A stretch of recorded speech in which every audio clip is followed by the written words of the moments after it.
Hi, Mike Kessler here, welcoming you to yet another edition of the Young Marine News Network, your online resource for the latest and greatest in young marine happenings.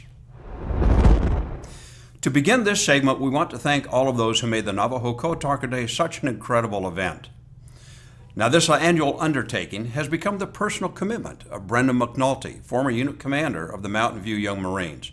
Several units were represented, and I have to tell you, I was extremely proud of their professional level of understanding, their collective bearing, and their respect for those who made up the legendary Navajo Code Talkers. And along a similar vein, Young Marines played a key role in the commemoration activities of the 60th anniversary of the Korean War, which included the dedication of the statue of the famed horse Reckless. In fact, Young Marine Sergeant Major Allison Faga was the master of ceremonies for that dedication, and that's awesome. And all of that leads us to the upcoming Young Marines Veterans Appreciation Week, beginning on Veterans Day, November 11th. We want to show our veterans, young and old, just how much we, as young Marines and as Americans, appreciate all that they have done and continue to do to help us preserve the American way of life. By the time you see this, we will have wrapped up our participation in the annual Red Ribbon Week campaign. Judging from the numbers of after-action reports, Facebook postings, and emails, you guys have done an amazing job in helping to spread the word about the dangers of drugs. We have become the standard bearers for this effort, and I can't wait to hear how close the competition is going to be for this year's Kiki K. Morena Award winners. I know you all committed to this project and should be congratulated on an exceptional effort. We've made a few announcements about the 2014 Adult Leaders Conference, but let me make another, if for no other reason than to whet your appetite. We have moved the location of next year's ALC to the eastern seaboard and to the nation's capital in Washington, D.C. The location is the Crystal City Hilton, a property that has just undergone a major transformation. This hotel sits in the heart of Crystal City, a place loaded with shops and restaurants, and in addition, you have all of those attractions that our nation's capital has to offer. Please visit our website for more details on the upcoming Adult Leaders Conference, so save the date, 4 through 8 June 2014, for next year's ALC.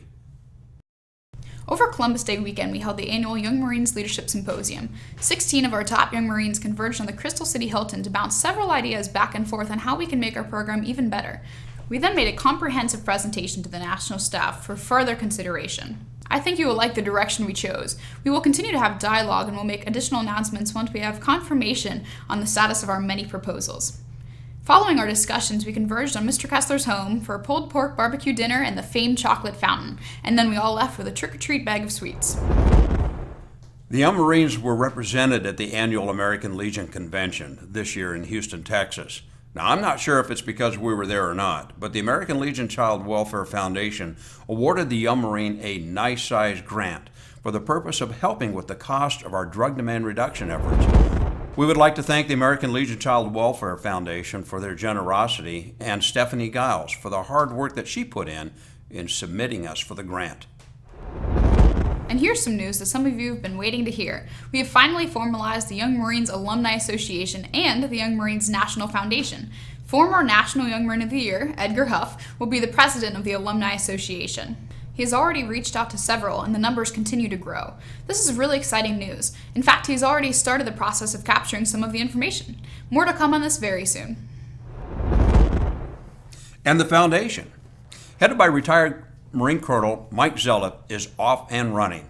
We have established a board of directors, received our 501c3 status, and will be working on a website and a marketing campaign plan very soon. We are very excited at both of these announcements, and ask that you stay tuned for broadcast emails to get more specific information to you as soon as we get it. As many of you know, we've lost some institutional knowledge in our office. Deneen Hooker has relocated to Hawaii as her husband is in the Air Force and was transferred.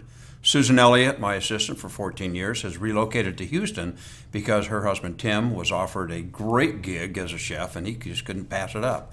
And finally, Dave and Karen Adams have decided it's time for them to move back to Connecticut so that they can be closer to family. They will all be very sorely missed. Now, Mike Giles has been promoted to the Director of Training and Education, and Alvin Hendricks, known far and wide by any young Marine who's ever attended our Leadership Academy, has also been added to our team. Now, we've also added our Chief Marketing Officer, effective November 1st. Gary Weisbaum from Chicago will take charge of all of our marketing efforts, and hopefully this will take us to the next level. It's the thing you've been asking for. So how about a few shout-outs? Absolutely. It seems that a young Marine recruit platoon of the Miramar Young Marines left their guidon lying around one day, and we all know what can happen when that happens. While 10-year-old recruit Sophia Wrighthouse took full responsibility and was going to earn the guidon back from her unit commander, she proceeded to schedule an appointment with Enrique Camarena Jr., son of slain DEA agent Enrique Kiki Camarena, and interviewed him as her contribution to her unit's Red Ribbon Week activities. Her interview was later posted on YouTube and was a huge hit. She got the guidon back. And congratulations to the Florida Regiment for yet another outstanding Regimental Adult Leaders Conference. Sergeant Major John Janae and Jim Burke host this annual event, and from all accounts, they hit this one out of the ballpark. And how about this for an achievement?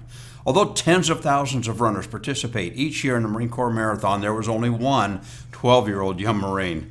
Caleb Wilson from the Cherry Point Young Marines entered the marathon, but was told he was too young, so he appealed.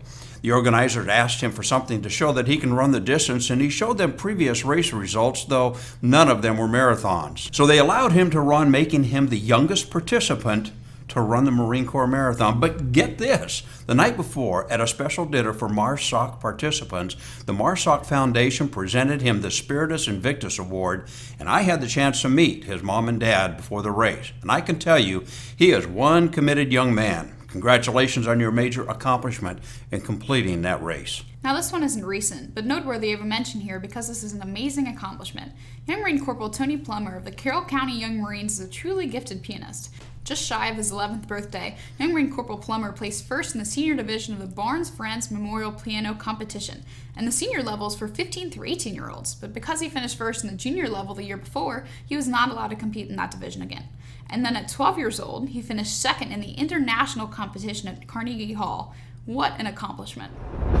Each and every summer, the Young Marines selects 50 of our most qualified senior Young Marines to attend Advanced Leadership School. At the end of these 2 weeks, one Young Marine is selected as the school's honor graduate. This year's ALS honor graduate is Young Marine Master Sergeant Oscar Penate from Miami, Florida. Congrats on this outstanding achievement. Finally, I would like to thank Glock USA for their very generous contribution of $50,000 to Young Marines. Glock is the proud sponsor of our National Leadership Academy, and I think I speak for all of my fellow Young Marines when I say thank you for helping to strengthen the lives of America's youth. Finally, we'd like to thank the sponsors of our annual golf tournament held in conjunction with Modern Day Marine. The title sponsor was Drash Shelters, a close partner who steps up each and every year, and to Oshkosh, Glock, SOG, Specialty Knives and Tools, and to Peter Martin of Ameripac for providing the prizes, several auction items, and for hosting the pig roast on Tuesday. And a special thanks to the family of Corporal Brett Croft, a Marine killed in 1983 when the barracks in Beirut was bombed. The family created a scholarship in his memory. Now, this scholarship was presented at the annual golf tournament, and this year's recipient is none other than your very own National Young Marine of the Year, Dakota Richter. Congratulations. Thank you. I think that's a wrap. We'll see you all next time right here on the Young Marines News Network. And remember, be safe, have fun, and continue your great work in living and promoting a healthy, drug-free lifestyle. See ya.